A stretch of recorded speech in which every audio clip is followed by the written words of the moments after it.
Assalamualaikum warahmatullahi wabarakatuh. Alhamdulillah, alhamdulillahirabbil alamin. Wassalatu wassalamu ala asyrafil anbiya'i wal mursalin nabiyina Muhammadin wa ala alihi wa sahbihi ajmain. Asyhadu an la ilaha illallah waliyus shalihin. Asyhadu anna Muhammadan abduhu wa rasuluh. Arsalahullahu rahmatan lil alamin. Usikum wa nafsi bitaqwallah faqad fazal muttaqun. Ya ayyuhalladzina amanu taqullaha haqqa tuqatih wa la tamutunna illa wa antum muslimun.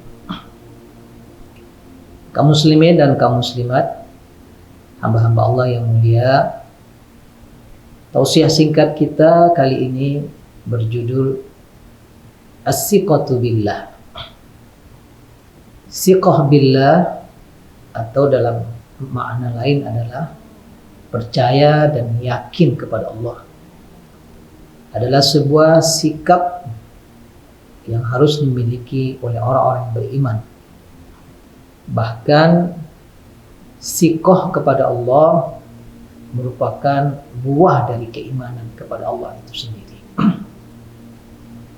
Terkait dengan siqah kepada Allah Subhanahu wa taala, salah satu yang bisa kita jadikan panutan dan teladan dalam bersikap siqah kepada Allah adalah Nabi yang mulia, Abul Anbiya, Nabi Ibrahim alaihi salam wa ala nabiyina afdhalus salatu wassalam.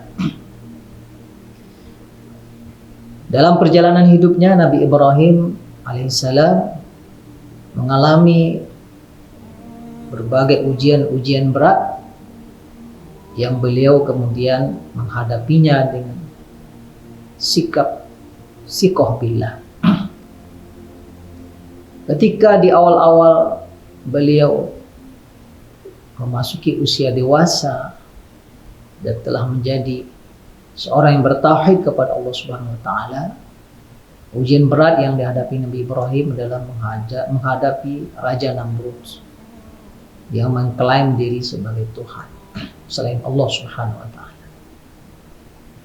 Puncaknya Nabi Ibrahim harus menghadapi api besar yang sudah disiapkan oleh bala tentara Raja Namrud. Api yang sangat besar sudah disediakan dan Ibrahim muda ini dilempar jasadnya ke dalam api yang besar.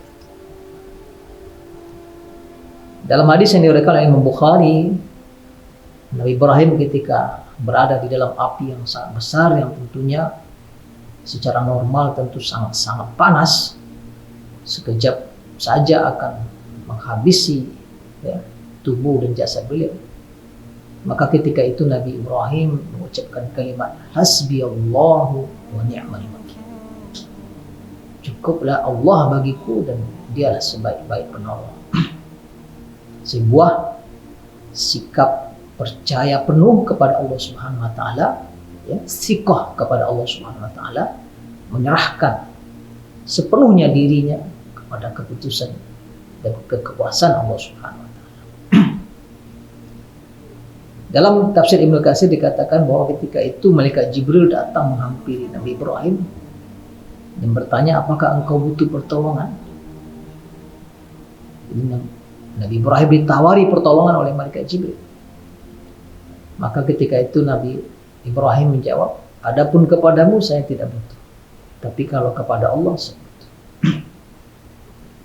Maka ketika itu Allah Subhanahu wa taala mewahyukan kepada api, qulna ya naru kuni bardan wa salaman ala Ibrahim. Kami berkata, kata Allah dalam surat Al-Anbiya ayat 69, wahai api, jadilah engkau dingin dan jadilah engkau keselamatan bagi Ibrahim. Maka dengan instruksi Allah Subhanahu wa taala ini, setelah Nabi Ibrahim menyerahkan dirinya bulat utuh kepada Allah sepenuhnya, dengan mengucapkan hasbiyallahu wa ni'mal wakil, maka Allah memberikan balasan. Allah Subhanahu wa taala memberikan pertolongan. Wahai api, jadilah engkau dingin dan selamat untuk Ibrahim. Maka api yang besar itu, kaum muslimin, yang seharusnya sangat-sangat panas, berubah menjadi api yang dingin. Bahkan Ibnu Katsir meriwayatkan hari itu seluruh api di dunia berubah sifat, berubah menjadi api yang dingin. Hari itu manusia tidak bisa menggunakan api untuk memasak atau memanaskan sesuatu, karena hari itu Allah telah wahyukan kepada api berubah menjadi dingin, bahkan sangat dingin. Sampai-sampai Ibnu Abbas, sahabat Nabi radhiyallahu anhu arda, mengatakan dalam menafsirkan ayat ini, kalau seandainya Allah tidak katakan dingin dan keselamatan untuk Nabi Ibrahim, bisa-bisa Nabi Ibrahim mati kedinginan di dalam api. Begitu Allah Subhanahu wa taala memberikan pertolongannya. Makanya perintah Allah, kuni bardan, jadilah dingin, wasalaman ala Ibrahim. Tidak saja dingin, tapi sekaligus juga keselamatan. Maka selamat Nabi Ibrahim. Tidak mengalami sedikit pun cedera oleh api yang begitu besar. Selanjutnya, cukup panjang umur Nabi Ibrahim, mendekati usia 100 tahun. Dia belum juga punya anak, belum juga punya keturunan. Tapi Nabi Ibrahim bersabar, yakin kepada Allah Subhanahu wa taala, siqah kepada Allah, percaya bahwa Allah akan memberikan yang terbaik untuknya. Maka dia senantiasa berdoa, Rabbi habli minas salihin. Ya Allah, beri aku keturunan yang saleh. Tidak pernah putus asa Nabi Ibrahim. Dia minta terus kepada Allah. Istrinya sudah usia hampir 85 tahun. Nah, pada usia hampir 100 tahun, Nabi Ibrahim dapat keturunan, ya, Nabi Ismail. Nanti ketika usia hampir 114 tahun, dapat lagi anak satu lagi, Ishak. Jarak antara Ishak dengan Ismail lebih kurang 14 tahun.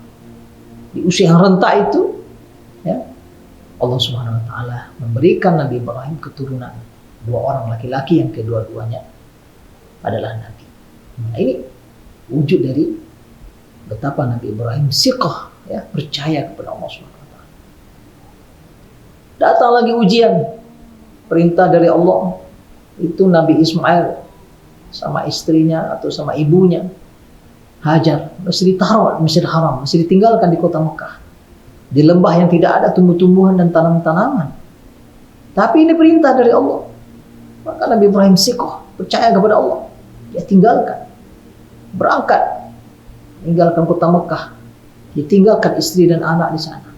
Tapi dia berdoa, Rabbi ja'al hadza baladan amina. Ya Allah, jadikan negeri ini negeri yang aman. Warzuq ahlahu minas samarati man amana billahi wal yawmil akhir. Berilah penduduk negeri ini yang beriman, ya Allah, buah-buahan, ya, makanan-makanan. Dengan doa Nabi Ibrahim ini, dengan kepercayaan penuh kepada Allah Subhanahu wa taala, ya, negeri Mekah yang tandus berubah menjadi negeri yang kaya raya, berbagai buah-buahan dunia ada di negeri itu. Bukan karena dia tumbuh, tapi karena Allah berikan kekayaan, lalu mungkin dan mudah bagi mereka kemudian untuk mendatangkannya ke negeri Mekah dari berbagai penjuru negeri. Itulah buah dari siqah kepada Allah Subhanahu wa taala. Nabi Ibrahim juga menyerahkan kepada Allah bagaimana anak keturunannya agar menjadi orang-orang yang komitmen istiqomah dengan tauhid kepada Allah Subhanahu wa taala, menegakkan salat.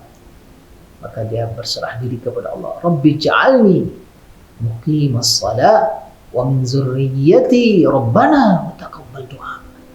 Ya Allah, jadikan aku, ya, orang yang menegakkan salat, dan jadikan juga keturunan-keturunanku, dan terimalah doa. Maka Nabi Ibrahim menyerahkan. Allah muliakan Nabi Ibrahim, anaknya, cucunya, keturunannya, ya, menjadi nabi dan rasul. Jadi orang-orang yang bertauhid kepada Allah Subhanahu wa taala, menjadi orang yang menegakkan salat. Nah, kaum muslimin, kaum muslimat, hamba-hamba Allah yang mulia, dalam dinamika kehidupan kita saat ini dengan berbagai permasalahan dan problematika, ujian dan tantangan hidup. Apalagi hari demi hari posisi kita sepertinya dalam keadaan serba sulit, musibah dan pandemi belum berakhir, lilitan, ya, himpitan ekonomi, beban hidup. Sesungguhnya orang beriman mesti memperbanyak, ya, memupuk rasa percaya dan sikoh kepada Allah Subhanahu wa taala.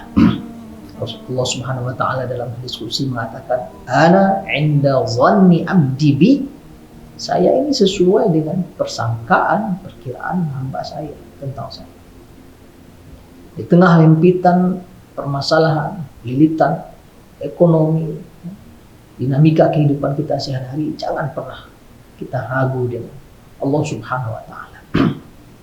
Allah Subhanahu wa taala akan berikan bagi hamba-hambanya yang beriman, hamba-hambanya yang bertakwa, jalan keluar untuk setiap kali permasalahan yang menimpa, yang menderanya, dengan syarat untuk kita terus memupuk iman. Karena buah dari iman kita kepada Allah adalah terus meningkatnya sikoh, rasa percaya kita kepada Allah Subhanahu wa taala. Semoga Allah Subhanahu wa taala senantiasa membimbing kita mengikuti wahyu dan petunjuknya, arahan daripada Nabi, dari Nabi dan Rasulnya, agar kita kemudian terus memiliki rasa percaya sikoh kepada Allah Subhanahu wa taala. Aku qouli hadza wa astaghfirullah li wa lakum wa lisa'il muslimin wal muslimat wal mu'minin wal mu'minat astaghfiruh innahu huwal ghafurur rahim. Wallahu a'lam bissawab. Wassalamu alaikum warahmatullahi wabarakatuh.